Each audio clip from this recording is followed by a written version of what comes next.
Réjouis-toi Marie, pleine de grâce, le Seigneur est avec toi. Tu es bénie entre toutes les femmes, et Jésus, le fruit de ton sein, est béni.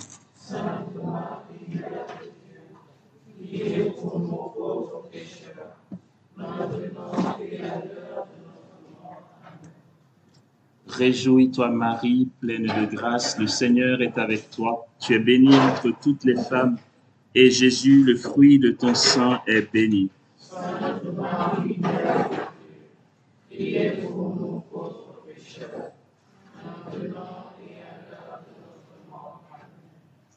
Réjouis-toi Marie, pleine de grâce, le Seigneur est avec toi. Tu es bénie entre toutes les femmes, et Jésus, le fruit de ton sein, est béni.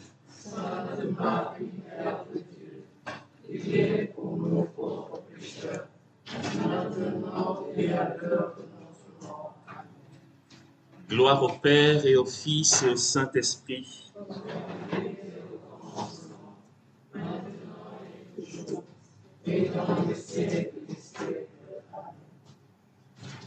Ô Marie conçue sans péché,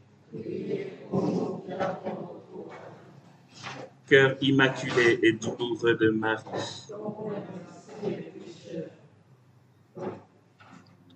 du livre de l'Exode, chapitre 34, à partir du verset 27.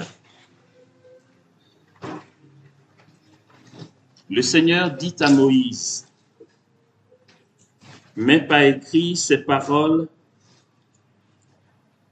car selon ces clauses, j'ai conclu mon alliance avec toi et avec Israël. » Moïse demeura là avec le Seigneur 40 jours et 40 nuits. Il ne mangea ni ne but, et il écrivit sur les tables les paroles de l'alliance, les 10 paroles. Amen.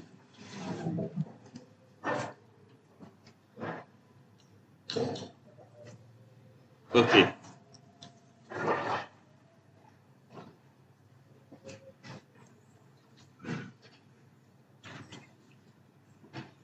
On se prend une petite heure ou une bonne heure pour parler de l'oraison, d'accord?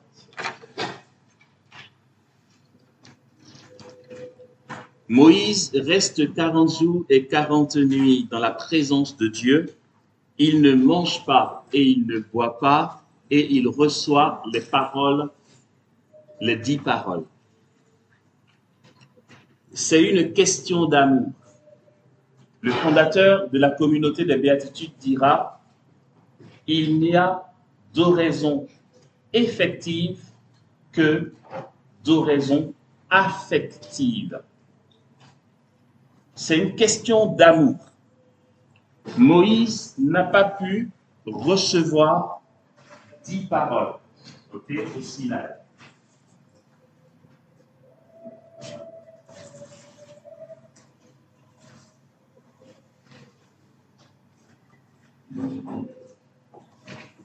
On dit que Moïse a reçu 10 paroles, les 10 commandements, que Dieu aurait dicté à Moïse, mais il n'en est rien.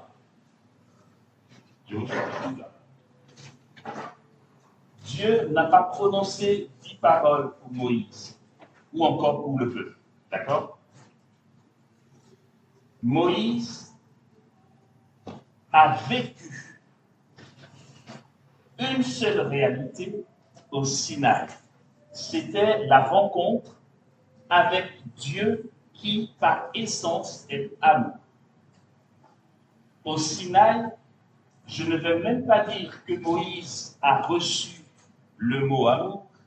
Moïse a vécu, je ne vais pas dire vécu l'amour, Moïse a vécu amour. Ok? Si on comprend ça, on pourra avancer dans les méthodes d'oraison. Moïse n'a pas reçu 10 paroles. Dites à qui veut l'entendre que c'est moi qui l'ai dit.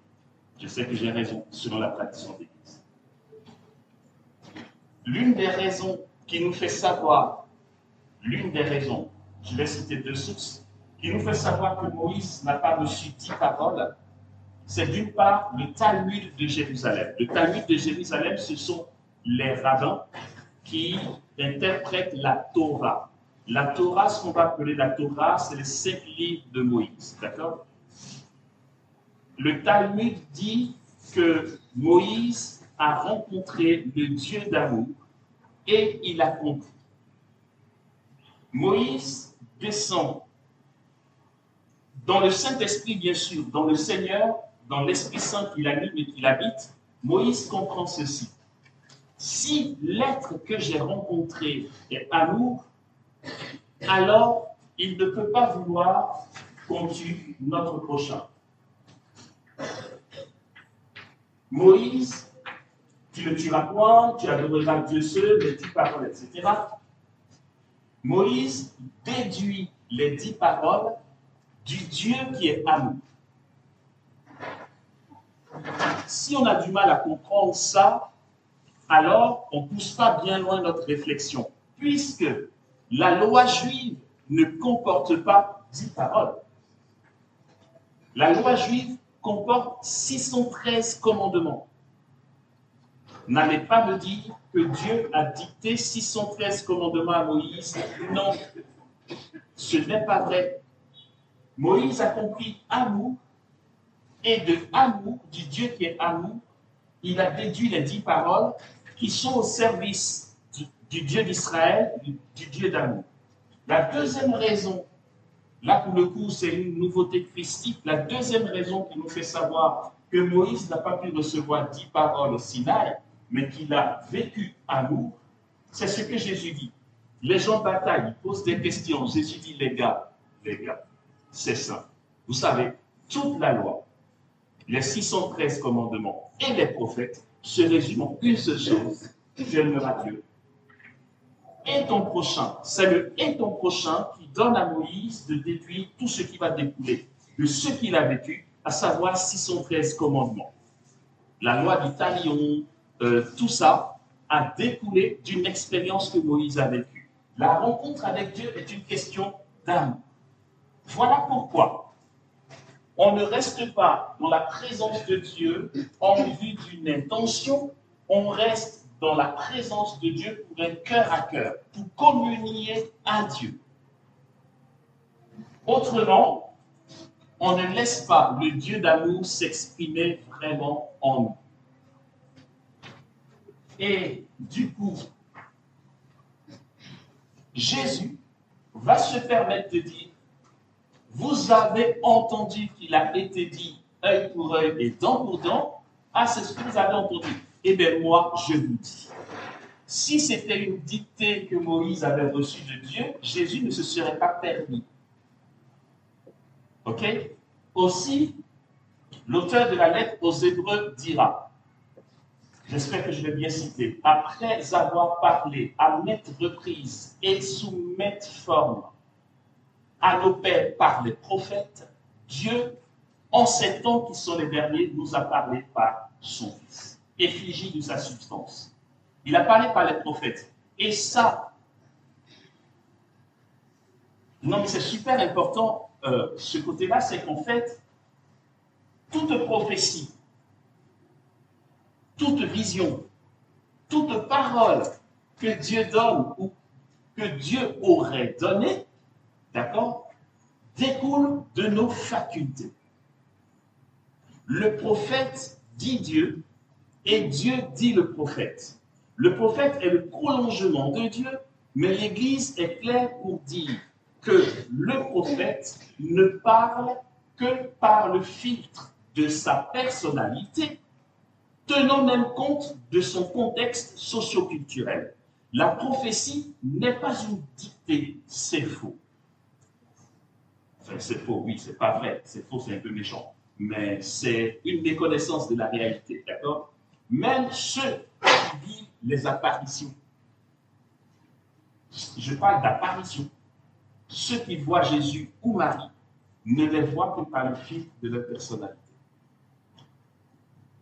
De notre état sur la terre, personne ne peut voir Jésus tel qu'il est vraiment.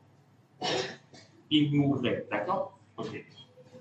Et si Dieu passe par le filtre du prophète, or, c'est ce qu'il fait.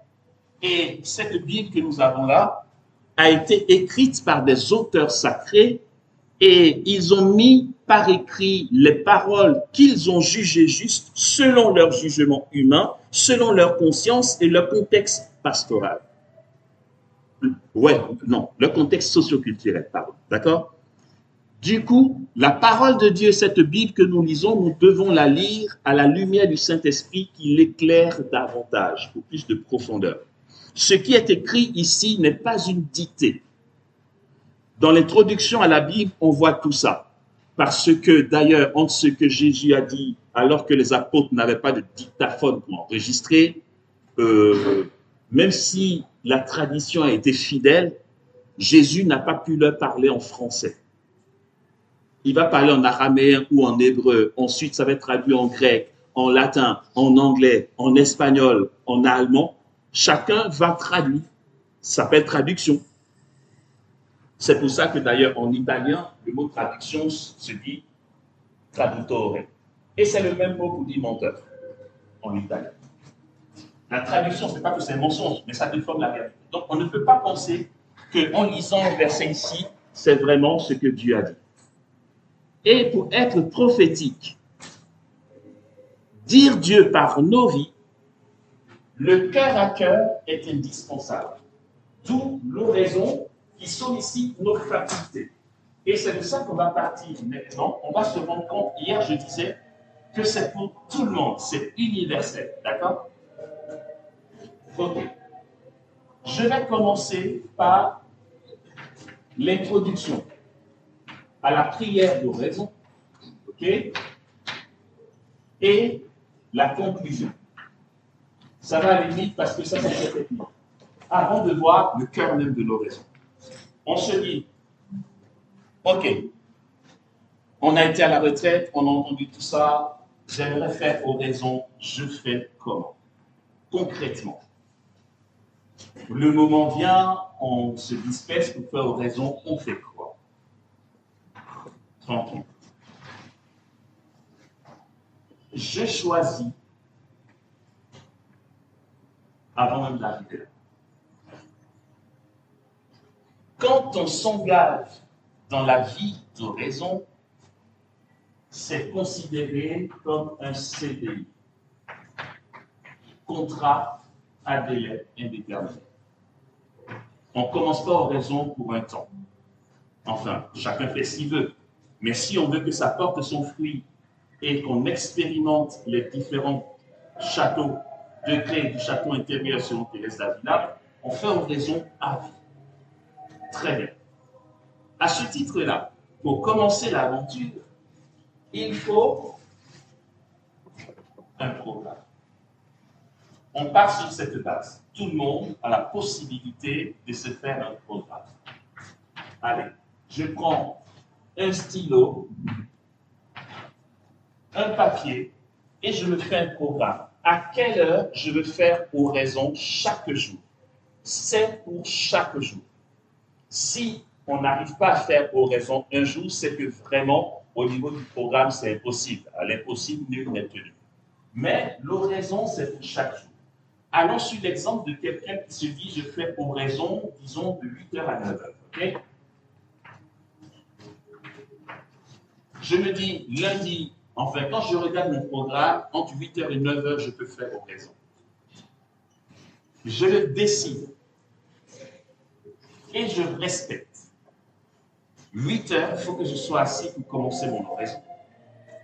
À 9h, j'ai fini. D'accord? Ok. Lundi, 8 à 9h. Mardi, 8 à 9h, ainsi de suite jusqu'à la fin de la semaine, jusqu'à toute la semaine. Pourquoi il faut se fixer une heure? Parce que c'est pédagogique et ça nous éduque. Nous sommes tellement tous fantaisistes. Nous sommes ballottés par nos états d'âge. Je suis content, je ne suis pas content, je suis triste, il m'a énervé, il ne m'a pas énervé, j'ai envie de rire, j'ai pas envie de rire, ça change tellement de temps. Si on ne se fixe pas une heure précise où aller, on sera tenté de dire « Ah, je voulais faire ce matin, mais je ne suis pas très en forme à l'intérieur, je vais faire à 17h. » Tu peux être sûr à 17h, tu ne feras pas.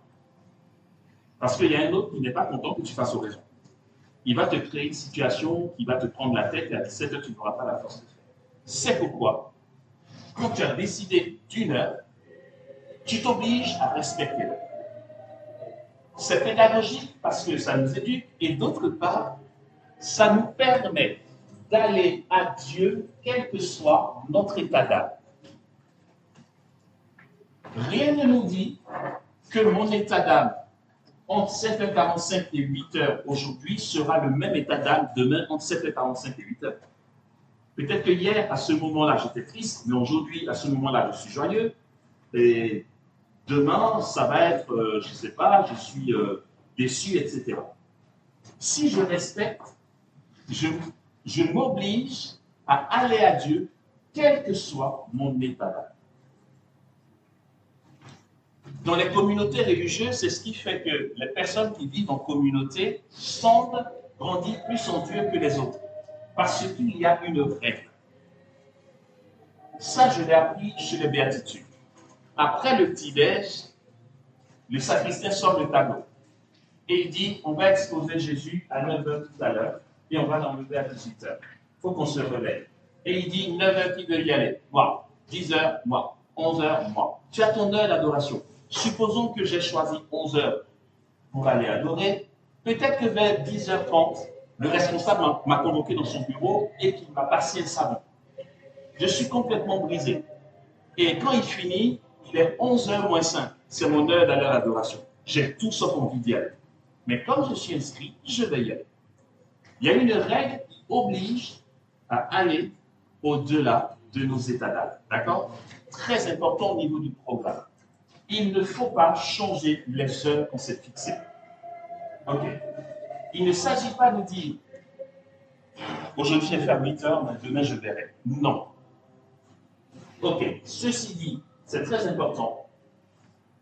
On n'est pas obligé non plus de garder 8 et 9 heures toute la semaine. C'est contradictoire. Non. Ce qu'il ne faut pas, c'est la fantaisie. Si j'ai un programme d'alternance au bureau, j'en sais rien, qui fait que je ne suis pas disponible tous les jours entre 8h et 9h, peut-être que mardi, c'est à 15h que je suis dispo, etc. Quand je vais faire mon programme, je vais tenir compte de mes disponibilités et lundi 8h, mardi 15h, mercredi peut-être que ça va être 18h, etc. C'est pas grave. Du moment que c'est écrit.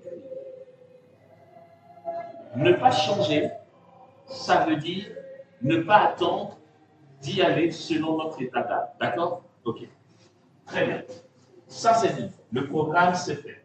Quand le programme est fait, supposons que, allez, il est 8 heures. On est lundi, je dois commencer l'oraison. Je fais quoi? Veille à être bien installé. D'accord? Si tu as un fauteuil confortable, prends-le. Il faut être confortablement installé. Il vaut mieux donner tous les moyens à ton corps de tenir une heure que de vouloir avoir une apparence pieuse qui va t'empêcher même de prier. Parce que quand on fait comme ça fait très pieux. Mais si tu es comme ça et à genoux et que tu comptes rester là une heure, tu peux me croire, après la 10e minute, tu seras plus concentré sur Jésus, tu vas penser à tes genoux qui te font mal. La position est importante. Une position bien confortable. Si tu es à l'aise à genoux, mets-toi à genoux. Coucher, c'est cool, mais évitons. Parce qu'on sait que coucher, on sait ce qui suit très métal. D'accord? Mais on est assis bien confortablement. Ok? Très bien.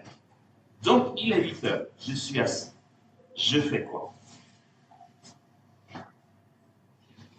On va commencer par quelque chose de très bateau. Mais super indispensable, je dis indispensable. Dans l'introduction, je m'assois, mon programme est fait, l'heure est arrivée, je suis assis. Je commence par quelque chose de très simple, signe de croix. Au nom du Père et du Fils et du Saint-Esprit. Amen. Après le signe de croix, je vais dire mon credo. Le credo, c'est « Je crois en Dieu le Père Tout-Puissant ». Pourquoi? C'est que l'oraison, ce n'est pas l'adoration. Le sacrement n'est pas là. Et comme il nous faut aller à la rencontre de Jésus qui est présent en nous, avec nos blessures, nos illusions, des infestations éventuelles, tout ça, il est conseillé par les pères du désert de commencer par le credo. Ça donne aux priants de se resituer dans la foi de l'Église en laquelle il croit. D'accord? Et ça permet aussi à l'ennemi de ne pas venir flirter là pour te donner des illusions ou encore des hallucinations. Le credo. Après le credo, vous voyez, c'est des choses bateaux, hein, le pater. Notre Père qui est aux cieux, que ton nom soit sanctifié, que ton règne vienne, etc. Je m'assois, signe de croix, credo, notre Père qui est aux cieux. Après le pater, invocation au Saint-Esprit.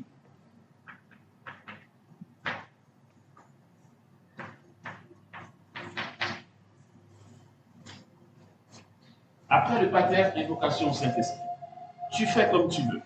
Si tu ne sais pas comment faire, prie en langue. Si tu ne pries pas en langue, formule ton invocation au Saint-Esprit avec tes propres mots.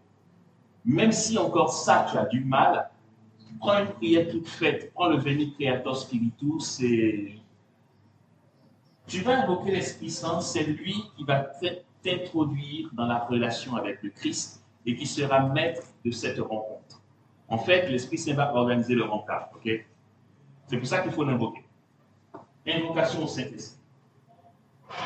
Après l'invocation au Saint-Esprit, on rentre dans le cœur de l'oraison. Mais je ne l'aborde pas maintenant. Avant de l'aborder, allons à la conclusion.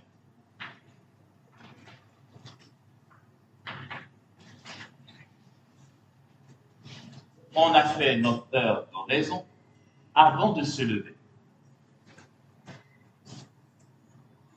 On demande pardon à Jésus pour tout ce qui n'a pas été. Qu'est-ce qui pourrait n'avoir pas été? Les distractions dans lesquelles on ne sait plus. Je ne dis pas les distractions. Tu ne demandes pas à Jésus. Tu ne demandes pas pardon à Jésus pour les distractions. Parce que ça ne dépend pas de toi. C'est important pour le sache. Par contre, il y a des distractions. En fait, quand tu es distrait, quand tu te rends compte que tu es distrait, c'est que tu es déjà dedans. Il n'y a pas un logiciel en nous qui fait bip bip dans 30 secondes de distraction. Tu valides ou tu ne valides pas. Ce n'est pas ça. Quand tu es distrait, tu dis « Oh, je suis en train de penser à ma casserole qui est au feu », tu es déjà en train de penser. Ça ne dépend pas de toi. Mais si tu te surprends en train de penser à la casserole qui est au feu et que maintenant que tu es conscient que tu es dans une distraction, tu ne reviens pas à Jésus, mais que tu continues, là tu choisis de rester dans cette idée-là, tu choisis la distraction. Tu peux demander pardon à Jésus, c'est pas grave, t'en peux pas, mais voilà. C'est juste pour qu'il voit que tu es un bon gars. Okay? Tu demandes pardon à Jésus. Tu lui rends grâce pour le temps que tu viens de vivre avec lui. Action de grâce à Jésus. Après l'action de grâce, c'est conseillé de prendre une nouvelle résolution. Une nouvelle résolution. L'idéal, après chaque oraison, c'est de prendre une nouvelle résolution. D'accord? Peut-être que les résolutions qu'on prend, on ne les tient pas toujours, mais ce n'est pas grave. On les prend quand même. Et puis, si on ne les a pas tenues, ben, on reprend encore la résolution la fois d'après. D'accord? On arrivera un jour à tenir cette résolution. Et si la résolution est respectée, la prochaine oraison, je prends une nouvelle résolution. C'est pour donner aux fidèles chrétiens de sanctifier son quotidien et que ça parte parallèlement avec sa vie de prière. D'accord? On prend une nouvelle résolution. Après cette nouvelle résolution, avant de partir, enfin, on a le droit, si l'on veut, de donner une intention. L'intention de prière est prévue. Si je fais 1 heure d'oraison, je n'ai pas à gaspiller 1 heure de cœur à cœur juste pour les baskets rouges. 1 heure, c'est trop. Si Jésus veut t'accorder tes baskets rouges, 1 seconde suffit. Du coup, dans l'oraison, ça va être un échange d'amour avec Jésus. Dans cet échange d'amour, notre intention à laquelle on tient, on la met de côté. À la fin, on glisse l'intention. Si tu veux demander une faveur au roi, commence par le flatter d'abord. Tu as pris 1 heure pour lui dire que tu l'aimes, mais forcément, à la fin, quand tu vas dire Jésus, les baskets rouges, tu vas dire d'accord, c'est bon, je te les donne. Et puis, il aura pris le temps de tisser en toi de belles grâces. On va se rendre compte que nos intentions, finalement, ne vont pas couvrir toute notre existence chrétienne. Sinon, on ne vit que d'intentions dans la vie chrétienne. On finit une veine et on attaque une autre, d'accord?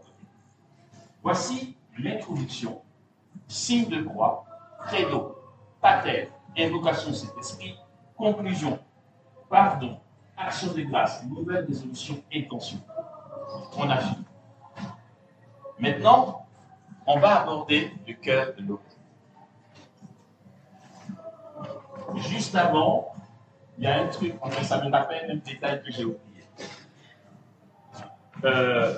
Si on veut faire 1 heure d'oraison, d'accord?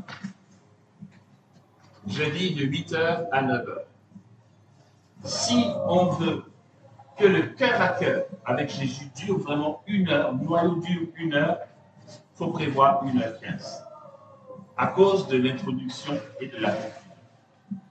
Si on ne prévoit pas un chouïa de débordement, l'introduction et la conclusion vont prendre de la place dans l'heure qu'on a voulu. Du coup, il va nous rester 3/4 d'heure avec Jésus.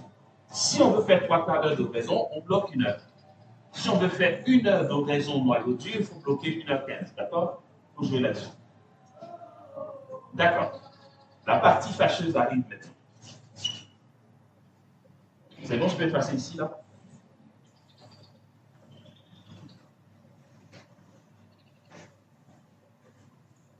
Ok. J'ai fait mon introduction, j'entre dans l'oraison. Pour considérer la présence de Jésus qui est en moi, là, maintenant, tout ce que je vais dire, c'est super important, au millimètre près. Pour considérer la présence de Jésus qui est en moi, ça va passer par mes 5 sens.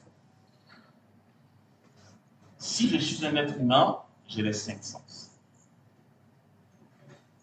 Dans les 5 sens, il y a le kinesthésique, ok, le toucher. Il y a ceux qui sont plus visuels qu'auditifs, ceux qui sont plus auditifs que visuels, ceux qui sont plus visuels que kinesthésiques. Vous voyez ce que c'est kinesthésique pour moi? On va solliciter notre imagination. Ne va pas te dire, ok, je crois que Jésus est en moi, mais il est où en moi? Il ressemble à quoi? Il est en miniature dans mon cœur ou ça ne te regarde pas? Laisse Dieu être où il veut, dans quelle forme il veut. Pour toi, Jésus va te donner rendez-vous ailleurs. Tu vas choisir une image de Jésus. Une image. On parle d'une image de Jésus. Pas une image physique. C'est là où tu vas imaginer un tableau de Jésus que tu as déjà vu. Il y en a 15 000. On n'arrête pas d'en voir. Ça peut être soit une image, soit un personnage de film. Il y a la Passion de Mel Gibson, il y a Jésus de Nazareth de Franco Zeffirelli, il y a tout ça. Et il y a les images qu'on voit du Sacré-Cœur de Jésus, ou de Jésus en prière, ou de Jésus en croix, ou de Jésus qui bénit les enfants. ou de Jésus miséricordieux. On en voit partout, d'accord? Parmi toutes ces images qu'on a déjà vues, on va opter pour celle qui nous parle vraiment. Et là, le travail de sanctification et de guérison commence. De cette réalité très simple. Entre Jésus miséricordieux, Jésus en croix, cœur sacré de Jésus, Jésus en prière, Jésus qui prie pour les enfants, Jésus dans son ascension, dans sa résurrection, dans tous ces Jésus qu'on a déjà vus en peinture ou en film, l'un va dire, ah moi ce que j'aime trop, c'est l'image de Jésus, du Sacré-Cœur de Jésus. Ah non, cette image me plaît tellement. Et je peux rester longtemps devant à regarder tellement ses yeux, tels que le peintre l'a fait, son sourire, la douceur de ses doigts, ça me parle. Ok. Pour un autre, il va dire, ah non, moi c'est vraiment Jésus miséricordieux. Les rayons qui sortent de son cœur, ou bien tel autre va dire Jésus en prière. Ce n'est pas anodin. Si c'est l'image du Sacré-Cœur qui te parle plus que les autres, c'est que les besoins profonds de ton âme sollicitent cette image-là. Comme on dit, les goûts et les couleurs ne se discutent pas. Pourquoi un tel aime le rose? Ça reflète quelque chose qui. Et si on parle d'une des images qui nous parle, qui fait oraison, notre oraison déjà sera plus facile. Parce qu'on aime cette image. Supposons, je souhaiterais avoir le temps pour rester devant ce tableau du Sacré-Cœur de Jésus, par volonté. Eh bien, ok, on te le demande maintenant. Prends 1 heure et kiffe. Aime cette image, imprègne-toi de tout ce qu'elle te dit. Tu vas l'imaginer, d'accord? Et du coup, tu vas te la représenter. Tu fermes les yeux et tu imagines. Rappelons-nous les définitions de l'imagination. La capacité que l'on a de mettre en image ce que l'on. L'imagination, par ailleurs, étant une puissance de l'âme, potentielle de l'âme. Ok? Du coup, en partant de l'imagination, on met en exercice le potentiel de notre âme. Je ferme les yeux après l'évocation à l'esprit et je me représente ce Christ miséricordieux que j'aime. Et je n'ai même pas besoin de demander, maintenant je dis quoi? Non, puisque l'image te parle et que tu as envie de la regarder longtemps, on n'a pas besoin de parler. Il faut juste être là.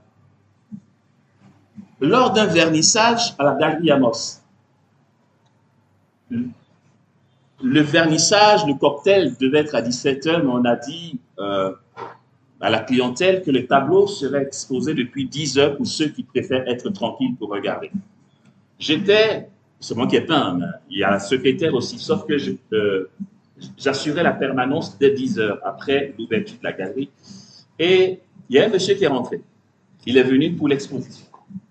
Il a préféré venir pour être tranquille et choisir. Et donc, je l'accueille, je lui donne le listing, les tableaux, les titres et tout, et je le laisse regarder. C'est comme ça que font les commerçants dans les magasins. Si vous avez une question, n'hésitez pas à me demander. Je suis assis. Et donc, il fait le tour, il regarde. Il regarde. Il regarde. Et puis, dans son tour, il y a un tableau devant lequel il reste un peu plus longtemps. Il continue, il regarde les autres. Je l'observe du coin de l'œil. Et il revient, il prend une chaise, il revient sur le tableau sur lequel il est resté un peu plus longtemps. Il s'assoit en face du tableau. Et il est comme ça.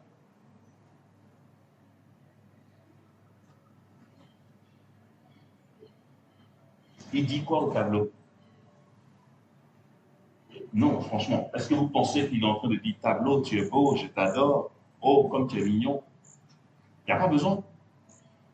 Les tâches, les couleurs, les mouvements, le tracé, le sujet en lui-même rejoint quelque chose en lui que lui-même ne sait pas. Il passe du temps devant un tableau qui n'est pas Dieu, qui n'est pas vivant, mais il est là. En fait, il laisse tout ce qui est en lui que le tableau rejoint bénéficier de ce tableau. Et il est resté là un bon quart d'heure avant de dire je le prends.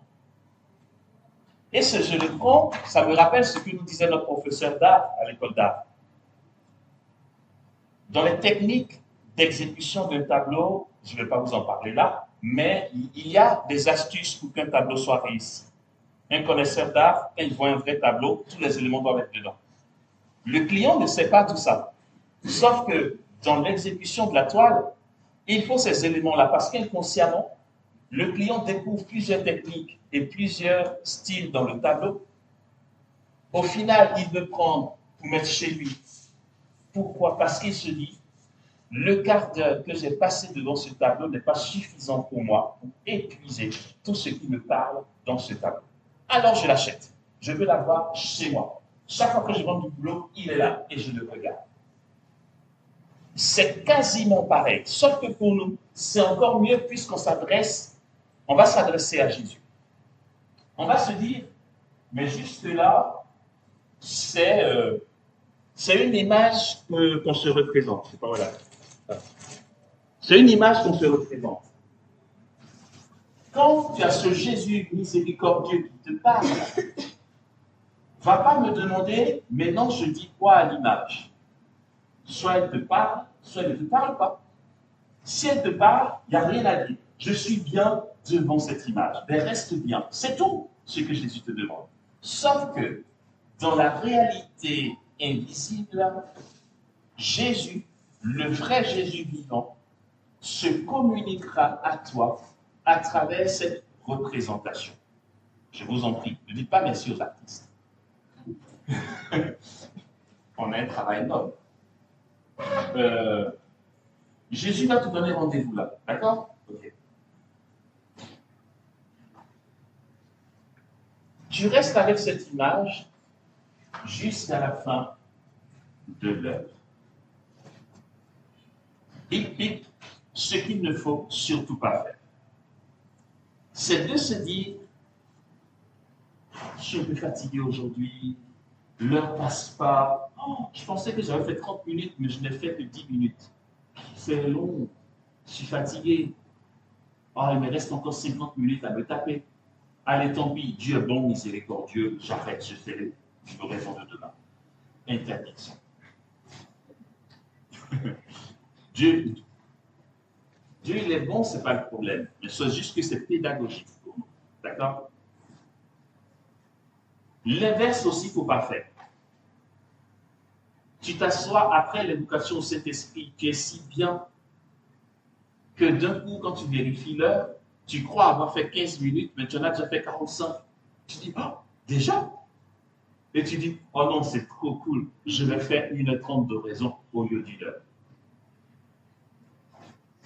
Même si ton love est de taille, quand il est l'heure, tu dis à Jésus, vraiment, tu vas me monter, il faut que j'y aille, tu arrêtes.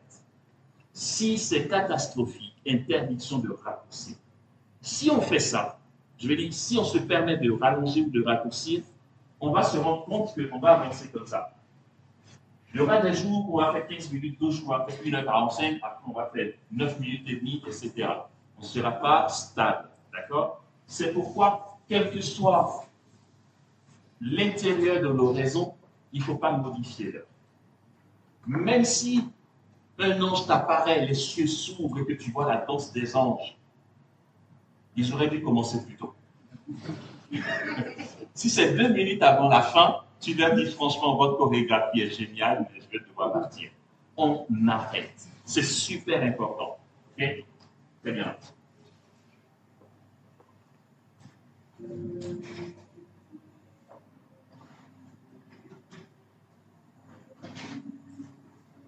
il va arriver,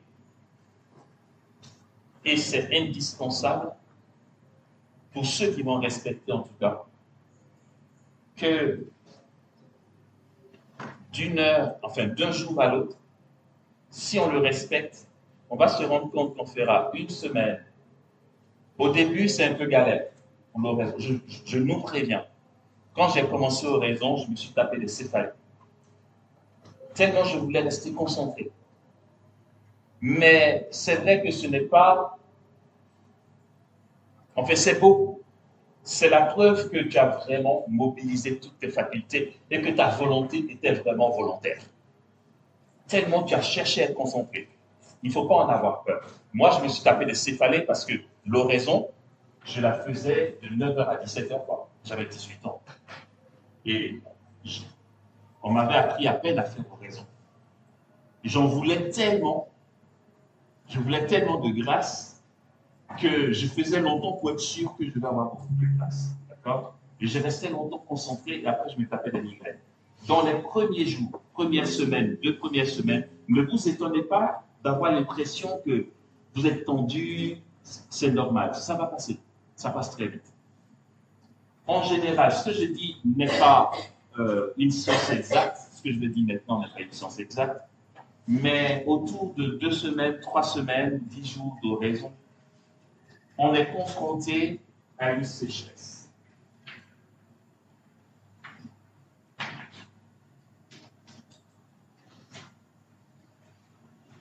Cette sécheresse va prendre la couleur de la fatigue, des distractions, du non-ressenti de la présence de Dieu. Il va arriver qu'on soit là et que l'image soit furtive, elle nous échappe. On a obligé d'aller la rechercher dans notre méditation pour la ramener parce que ça part, on se retrouve dans plein de distractions.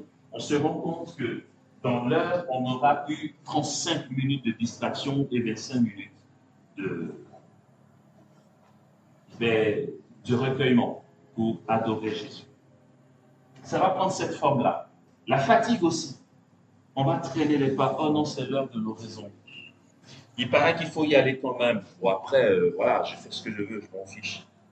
J'y vais pas. OK? Ou encore, bon, allez, je vais le faire quand même, mais j'y vais entrer dans les pas. Je m'assois et puis je suis là pour être là, quoi. Faut pas en avoir peur. Il faut pas se dire, j'ai laissé tomber l'oraison parce que franchement, c'est une catastrophe, je suis distrait tout le temps. Il ne faut pas en avoir peur. Les distractions peuvent se montrer providentielles. Ça fait partie de la vie d'oraison. Ça fait partie de la règle du jeu. La fatigue, l'oraison, le sentiment d'absurde, l'ennui, l'impatience, tout ça fait partie de la règle du jeu. Mais n'allons pas croire. Même si notre état se montre catastrophique, sachez que Jésus est fidèle et lui, il est immuable. Lui ne change pas. Il n'est pas fatigué. Lui, il travaille. Et dans les moments de sécheresse, on va sentir ça. Dans les moments de sécheresse, il va aussi avoir des zappings. Ça veut dire, dans la semaine, il y a eu 2 jours où je n'ai pas fait mon oraison. S'il arrive, si ça vous arrive, s'il arrive que vous ne fassiez pas oraison sur 2-3 jours, n'allez pas dire « Ah, je n'ai pas respecté ce qu'on s'est dit à la retraite, donc je ne suis pas fait pour ça, je laisse tomber. » Pitié, ne faites pas ça. Je le redis, il y a quelqu'un qui n'est pas content que vous ayez une vie d'oraison. Il va tout faire pour vous décourager. Même si vous faites l'inverse de tout ce qu'on se dit ici, c'est pas grave, revenons. Ce qui compte, ce n'est pas ce qui est passé. Ce qui compte, c'est le maintenant. Comme dit Padre Pio, l'une des plus grandes grâces que Dieu nous a faites, c'est l'instant présent. J'ai fait des catastrophes, mais maintenant je fais pas. Je me resitue en Dieu, l'instant présent. Dieu n'est pas dans le passé. Dieu n'est pas dans le futur. Dieu est. L'éternité, c'est l'instant. D'accord? Donc, s'il est arrivé qu'on ait eu des infidélités dans l'oraison, des fatigues, on a boudé, on a eu des refus de Dieu, ne nous décourageons pas. Ce n'est pas d'avoir sauté les jours qui est le but de l'ennemi. Le but de l'ennemi est que vous laissiez tomber l'oraison. Donc, si vous avez fait un jour sans faire oraison, ne vous disqualifiez pas vous-même. On revient. Et puis, tant pis. Les 3 jours, je n'ai pas fait oraison, les 4 jours, je n'ai pas fait oraison. On revient et on part de nouveau. OK? OK. Mais ça va durer 1 semaine, 10 jours, ce temps de sécheresse. Et ça va passer. Quand ça va passer, on va constater un changement.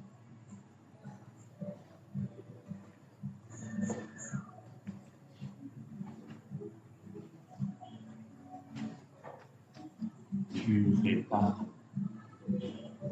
J'ai un point dans le cœur.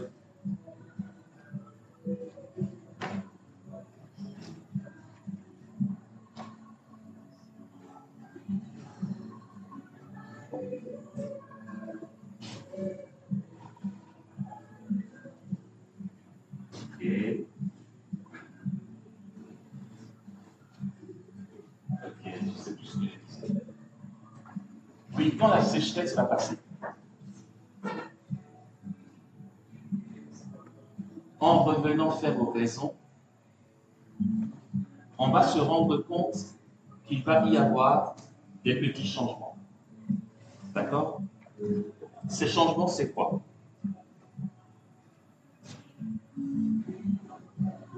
C'est au niveau de l'image. On va se rendre compte que le Jésus miséricordieux qui nous aidait à prier, quand on se le représente, il ne nous parle plus. En fait, c'est comme si c'est bon, ça va quoi. Je sature de cette image, enfin, c'est bon. J'ai besoin de changer un peu parce que euh, j'en ai pas marre, mais ça ne me parle plus. J'ai besoin d'autre chose. Ça n'est pas, ça ressemblera à de la fantaisie, mais ce n'est pas de la fantaisie. C'est le mouvement de l'esprit qui commence à se faire voir en vous. Ça suppose que tout ce dont ton être avait besoin dans cette image a été comblé. Cette image ne te parle plus. Tout ce qu'elle pouvait t'apporter, elle te l'a apporté. Si c'était des blessures, des failles, des manques à l'intérieur de toi qui faisaient que tu aimais Jésus miséricordieux, il n'y a plus ce besoin-là. C'est fini. Tu es passé à autre chose.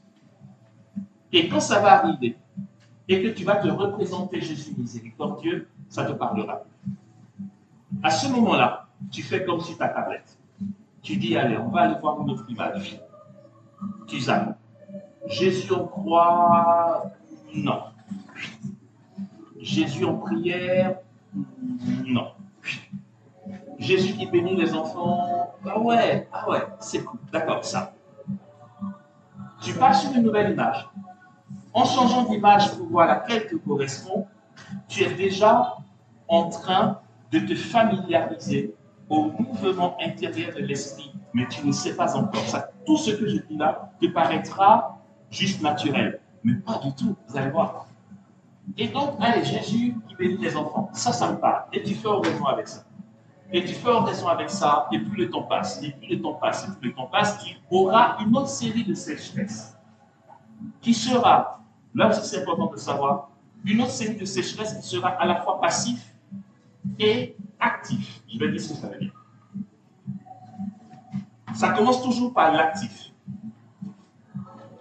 Notre série de sécheresses va faire que tu as 1 jour, 2 jours, 3 jours où tu n'as pas fait oraison et c'est de ton fait. Tu savais très bien que 8 heures approchaient, je sais que ça n'arrive pas, c'est un exemple, tu savais très bien que 8 heures approchaient et tu t'es permis à 7h45 d'aller prendre un verre de whisky avec ton voisin. Mais bien sûr que quand 8 heures arrive, tu es complètement complexe. Tu n'as pas pu faire ton oraison. Et tu sais que c'est ta faute. Tu n'as pas été prudent, tu as raté. Ainsi de suite. D'accord? Ça va arriver. Des séries de sécheresses vont venir souvent. Et puis, à un autre moment, il y aura une autre série de sécheresses qui sera passive. C'est-à-dire, dans ce qui est actif, tu es acteur, C'est ta faute si tu as raté ton oraison. Maintenant que tu t'es décidé, tu prends une nouvelle résolution, tu te rends compte que tu es déterminé à aller faire oraison, mais tu n'arrives pas à faire oraison. Et ça ne dépend pas de toi. Parce que à 7h45, en lieu et place du whisky que tu serais allé prendre, tu dis non, cette fois-ci, je fais mon oraison. À 7h45, 7h50, on frappe à ta porte. Ton voisin d'à côté dit ah, ma femme est en train d'accoucher, ta voiture continue à l'hôpital. Mais forcément, je lui dis, tu ne vas pas leur dire mais tant pis pour vous, j'ai l'oraison. La charité veut que tu les accompagnes. Et là, tu vas dire Jésus, je n'ai pas pu faire mon oraison. C'est ce qu'on disait tout à l'heure. Saint Vincent de Paul dira à ses filles quittez Dieu pour Dieu. D'accord? Elle se plaignait de ne pas avoir beaucoup de temps pour faire l'adoration avant de s'occuper des pauvres. Il y avait le temps d'adoration. Mais les pauvres, et justement ce sont les pauvres, frappaient à la porte à toute heure. À peine elle commence à prier, il y a déjà quelqu'un qui arrive, une maman qui vient avec son fils, elle vient d'accoucher, elle n'a pas de soins, elles ne peuvent pas lui dire hey, on est en adoration, attends qu'on finisse. Donc, de fil en aiguille, elles passaient du temps sans prendre le temps d'adoration comme elles voudraient. Et elles se plaignaient à Saint-Vincent pour dire qu'il faut qu'on trouve une règle pour empêcher les pauvres de venir parce qu'on veut prier.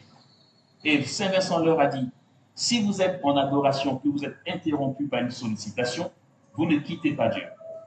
Vous quittez Dieu pour Dieu, parce qu'il est dans le corps. Okay?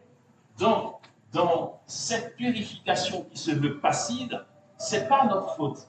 Quelque chose intervient qui nous empêche de faire notre oraison. Il ne faut pas non plus en avoir peur. Et après chaque sécheresse, ça s'améliore dans le cœur de l'oraison.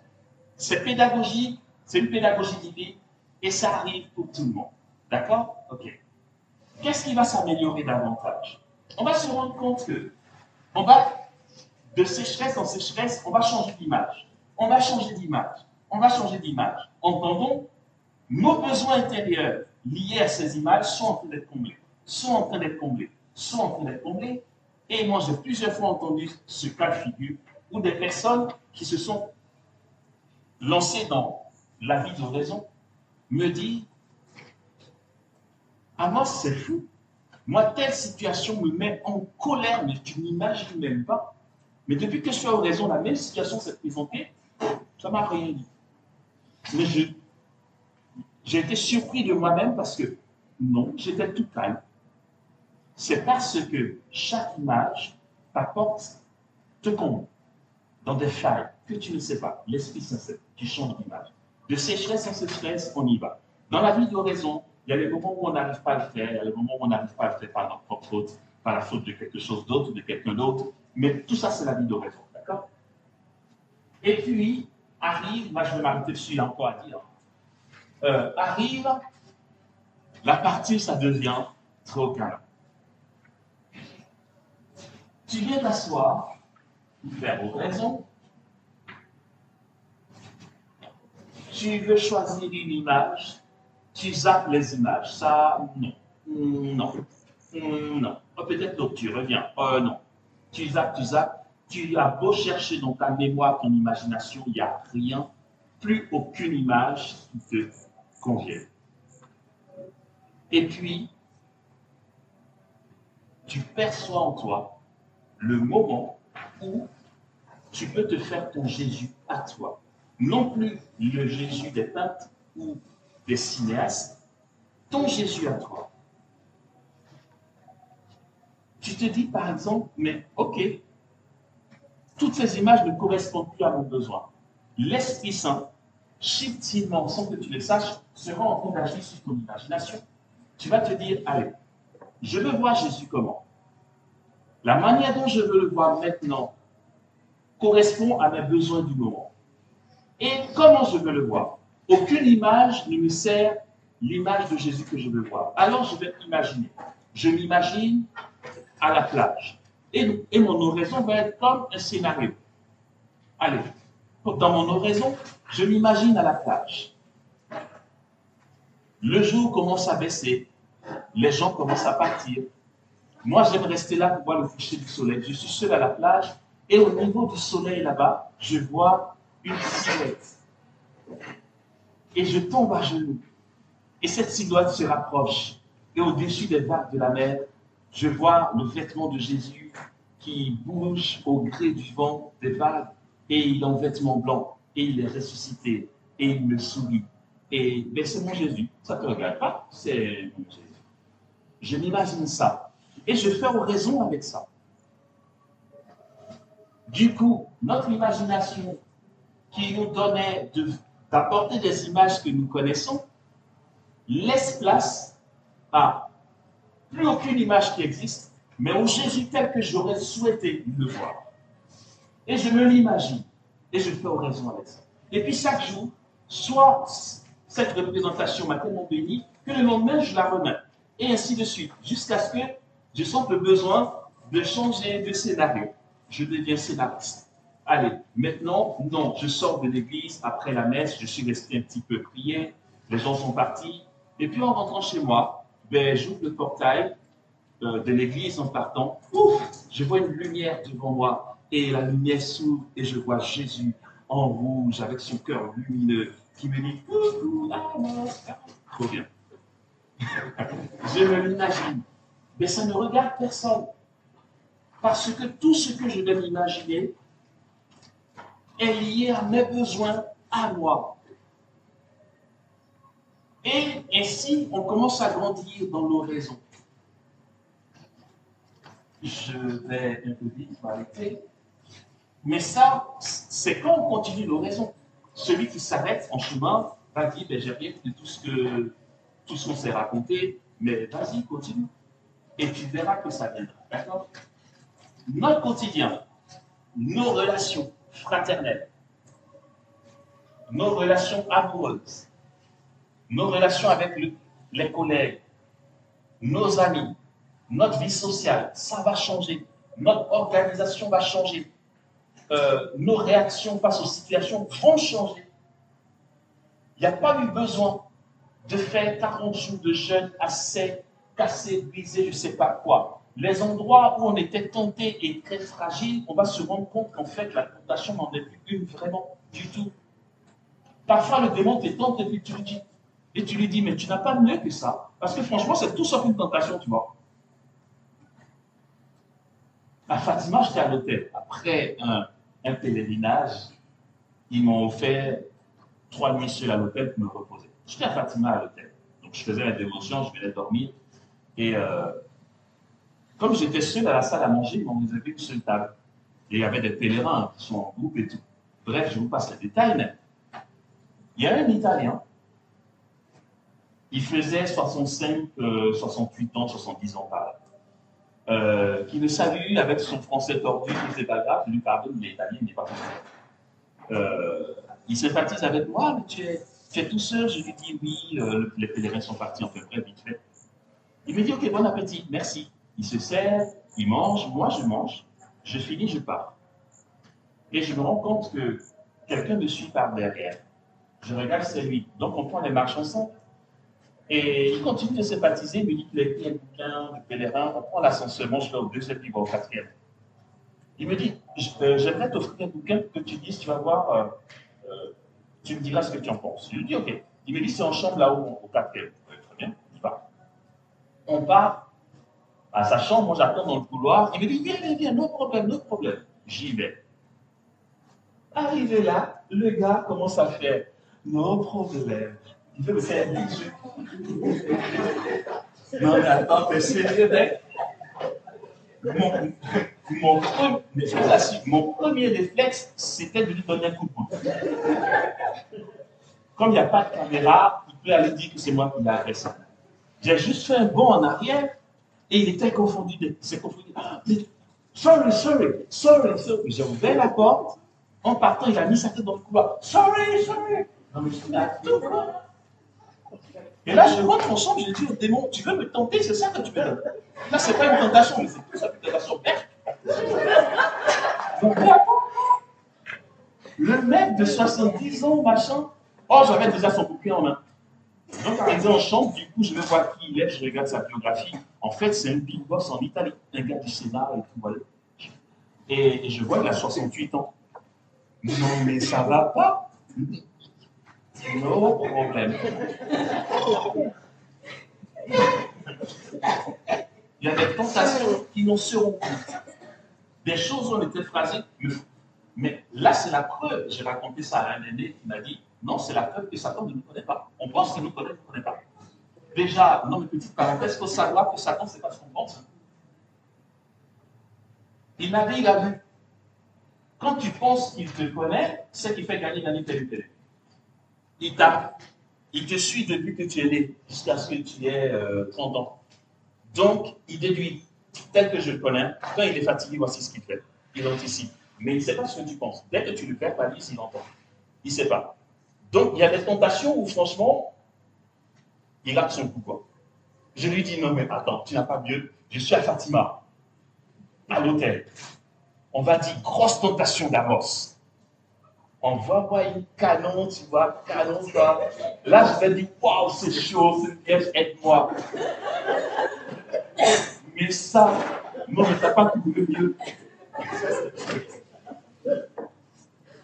Ok. Et... Oui, ok. Donc, on va voir que notre quotidien va changer. Et puis, il va arriver un moment où, quand tu vas faire oraison, et que ton imagination veut te servir le Jésus tel que tu le connais, tu vas te l'imaginer. Allez, j'imagine que je suis assis là, et j'imagine Jésus qui est debout derrière moi. Oh! Merci ma chérie. Ok, ça marche. J'imagine Jésus qui est debout devant moi. Et puis là, quand tu l'imagines debout devant toi, tu lui mets tout le design que tu veux. Hein. Il n'y a pas de problème, c'est ton Jésus à toi. Si tu veux qu'il soit blond, tu le rends blond. De grands yeux bleus, tu lui mets tout ce que tu veux, c'est ton Jésus. Il s'adapte à toi. Sauf que cette fois-là, dans le chemin qu'on va faire, on va se rendre compte que, alors que j'imagine ce Jésus qui est là tel que je veux qu'il est, tac, quelque chose se produit à l'intérieur, ça ne se fabrique pas. On le découvre, c'est l'Esprit Saint qui te convainc que ce Jésus que tu vois, il est réellement là. C'est plus l'imagination, Jésus est réellement là tel que tu l'imagines, il est vraiment là en ce moment. Ça devient la vérité. Et tu fais ton oraison avec Jésus qui est réellement là tel que ton imagination te le sert. C'est comme ça que, à force de faire oraison, à mes 19 ans, 19-20 ans, quand j'étais au renouveau charismatique, à la fraternité jeune, la première fois que j'ai eu ce que je croyais être une parole de connaissance, c'était à la suite de l'oraison. On était en rang comme ça au groupe de prière fraternité jeune du renouveau. On chantait, on louait le Seigneur, on faisait des prières spontanées, et là, comme dans l'oraison, Jésus est au milieu. Et mon imagination le voit au milieu de nous, qui passe devant chacun et qui bénit. Sauf que, comme dans l'oraison, l'Esprit Saint me convainc que c'est la réalité. Il est vraiment en train de faire ça. Et moi, les yeux fermés, comme dans l'oraison, je le vois qui passe, qui bénit chacun. Il sourit et tout. Il vient et, dans le tour qu'il fait, il s'arrête devant une qui a le cœur lourd de souffrance. Et Jésus pose sa main sur sa poitrine et elle reçoit une consolation. Et tout ça, j'ai la conviction que c'est vrai. Je dis, mais c'est quoi ce délire? Est-ce que c'est comme ça qu'on reçoit une parole de connaissance? Je ne savais pas. Et du coup, au moment du partage, on dit, on va partager qui a reçu quelque chose et tout. Je me suis dit, mon gars, tu te lances ou... Allez, je vais me lancer pauvrement. Je leur dis, au moment de la prière, pendant tel chant, Jésus était là et il nous bénissait. Donc, c'était comme si Jésus était là et il nous bénissait. Et il y a une d'entre nous qui est arrivée, le cœur lourd, en souffrance, et justement à ce moment précis, tu as senti une grande consolation. Là, tu en es totalement libéré. Puisque je visualisais, je savais devant qui s'était arrêté. Mais comme j'étais un commençant, je n'allais pas aller à donner trop de précision. Je préférais être vague ou espérer que ce soit confirmé.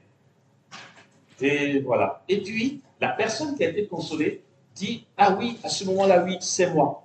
Et c'était exactement la personne telle que je le voyais pendant la prière. Là, je me suis dit, waouh. En fait, dans l'oraison, quand l'Esprit Saint me convainc que Jésus est vraiment là, c'est qu'il est vraiment là. Et c'est comme ça que c'est parti. Et au groupe de prière,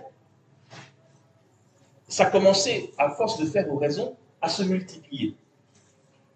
Je voyais quelqu'un et tac, je savais ce qu'il vivait. Ou encore, je savais où Jésus passait dans l'assemblée et tout. Et moi, c'était la purée, c'est trop fun, quoi. Je n'aurais jamais cru. Mais c'était à force de faire oraison. Vous voyez comment le chemin m'a conduit. D'une imagination qui me fait prendre une image qui existe à la réalité de l'agir de Jésus. Et puis, comme je voyais les autres donner des paroles de connaissance immédiate en disant, il y a une personne dans l'assemblée, tu vis telle chose, tu es dans telle partie de l'assemblée, et les paroles de connaissance les plus précises vont dire, il y a telle couleur dans tes habits et tout. Je voulais faire pareil. Et plus je donnais des paroles de connaissance comme ça, j'aurais pu donner plus de précision, mais je m'arrêtais à ne pas exagérer. Et plus mon cœur se serrait parce que je me disais, tu es un arnaqueur en fait. C'est que les autres, enfin, j'étais commençant inédit. Je ne savais pas la différence entre la parole de connaissance immédiate et la lecture des cœurs. Pour moi, c'était une lecture des cœurs, mais je ne le savais pas.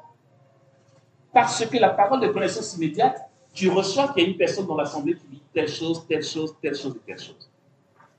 Dans la lecture des cœurs, tu vois la personne et tu sais ce qu'elle dit. Sauf que moi, en assemblée, mon regard tombait sur quelqu'un et je savais ce qu'elle disait.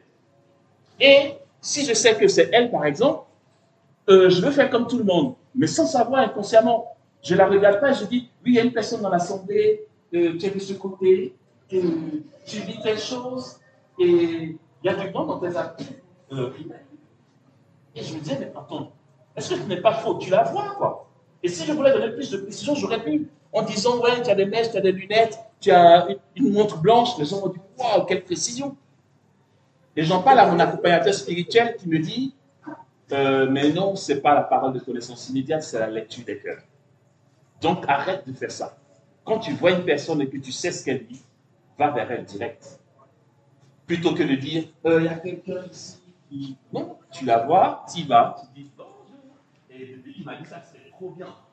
En assemblée, là, les gens sont là écrits, et puis je vais devant quelqu'un, je dis coucou, je dis oui, et ça va. Et puis ben, après, je fais ce que j'ai à faire. Mais ça, c'est la lecture des cœurs. Voici comment c'est la lecture des cœurs. À travers l'oraison. L'essentiel était de commencer. Je veux dire, la première fois qu'on a parlé de l'oraison, ça a duré de 14h à 19h. Il y a tout un autre monde à voir de l'oraison. Mais pour commencer, ça se donne. Je donne juste une précision concernant une réalité parce que ça nous pourrit tous la vie. Ce sont les distractions. Les distractions, je le disais tout à l'heure, peuvent se montrer providentielles. Qui d'entre nous, peut-être que certains l'ont fait, mais en tout cas la grande majorité n'y pense pas, la grande majorité, dans la grande majorité, qui d'entre nous a pensé un jour dire à Jésus, j'aimerais que mon pistolet de douche ne s'abîme pas, mais que ça dure 3 ans. Ou qui a déjà pensé à dire à Jésus, fais de sorte que je mette la bonne mesure de sel dans le repas. Ou qui a pensé à dire à Jésus, donne à mon gros nez de devenir un petit joli nez. Or, Jésus serait content d'être invité dans notre quotidien, dans les détails de nos vies. Or, les distractions, c'est quoi? Quand je suis distrait, c'est « Oh, je devais appeler un tel. Oh, purée, Jésus parle. » Ou encore « Oh, je n'ai pas mis la sauce à petit feu. » Ou encore « Le fer à repasser était encore chaud et je ne l'ai pas rangé. J'ai peur que mon fils... » Vraiment, c'est ma réponse aussi. Merci.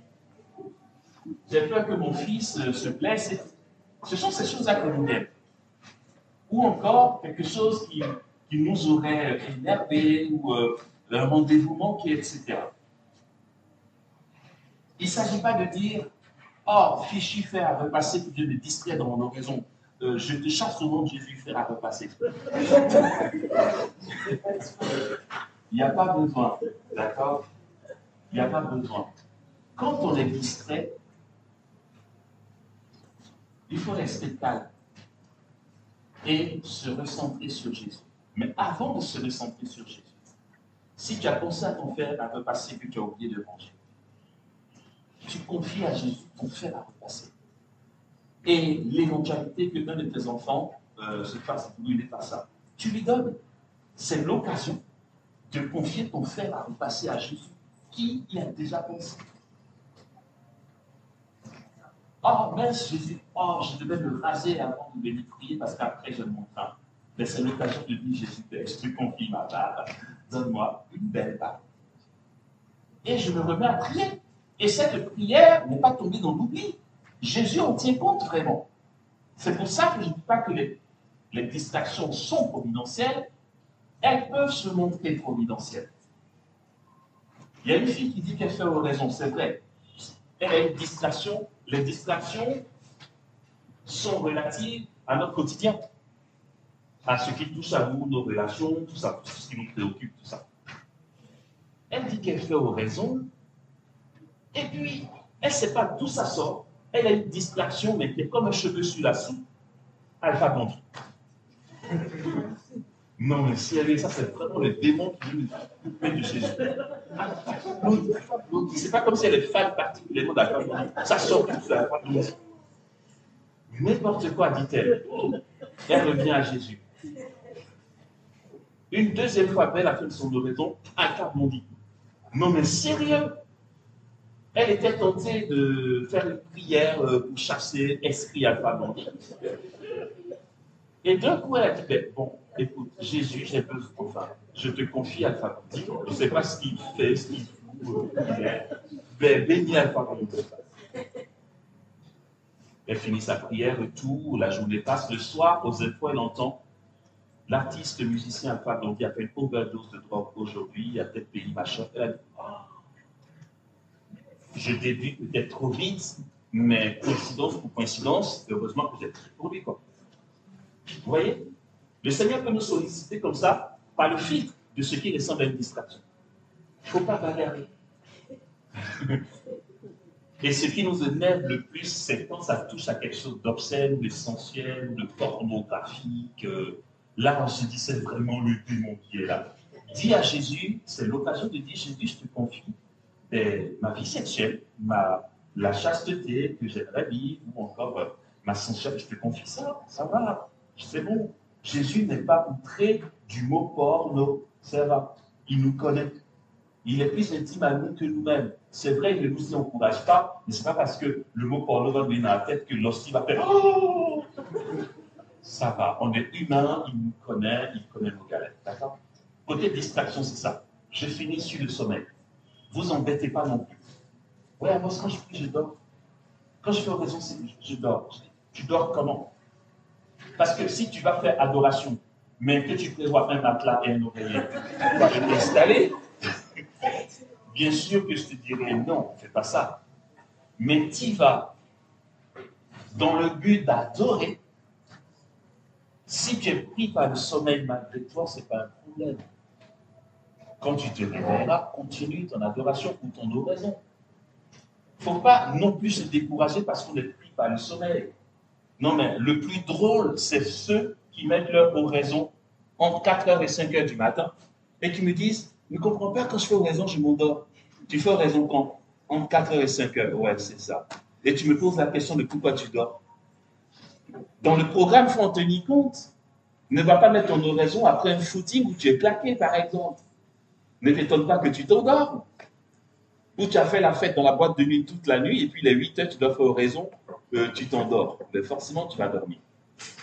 Prenons les moyens pour ne pas dormir. Mais si ça arrive, ne nous décourageons pas. Là-dessus, Thérèse de Lisieux nous dit ceci. Elle aussi, elle s'en voulait à mort. Elle est Madame Scrupule. Elle s'en voulait de s'endormir pendant son adoration.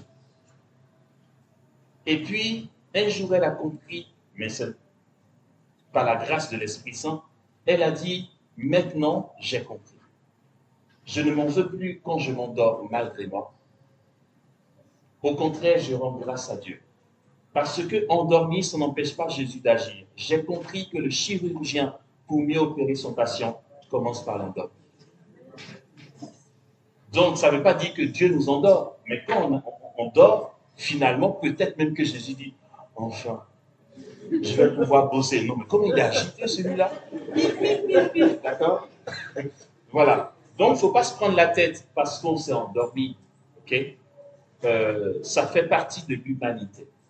Voilà. Maintenant, on va aller faire oraison. On fera le point après. Tenons compte de ce qu'on s'est dit. Que chacun trouve un endroit où il sait qu'il est bien. Dans la nature, en chambre, je ne sais pas où, dans la chapelle.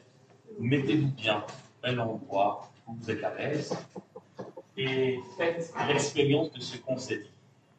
Au moment des questions-réponses, on pourra aborder ce qui vous a semblé impossible, difficile, compliqué, on fera le point. D'accord?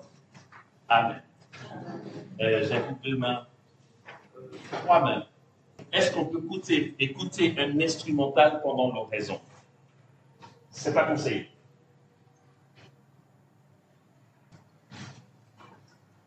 Moi, c'était par rapport à l'adoration.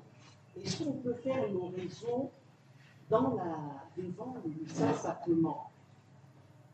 Bonne question aussi. Oui. Parce qu'on ne sait plus si c'est l'adoration ou l'oraison. Non, là, j'ai parlé de l'oraison. J'ai donné la méthode d'oraison. Tout ce que j'ai donné, credo, tout ça, il n'y a pas besoin qu'on les demande exactement. Là, je parle de l'adoration de Jésus qui est en nous. Tout ce que j'ai expliqué, c'est pour l'oraison. Maintenant, quelqu'un qui a l'habitude de faire oraison va se rendre compte que son recueillement va avoir une particularité. C'est ce même recueillement qu'il aura quand il sera devant le Saint-Sacrement. Donc, en lui, ça va être la même approche comme s'il faisait oraison, mais devant Jésus exposé, c'est tout.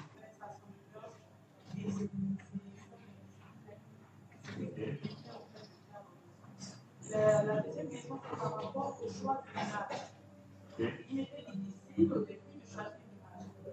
Vraiment difficile, il fallait une image, il y avait une histoire qui ne parle pas.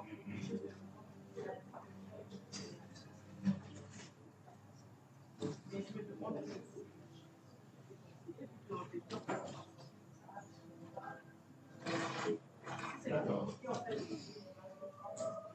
D'accord.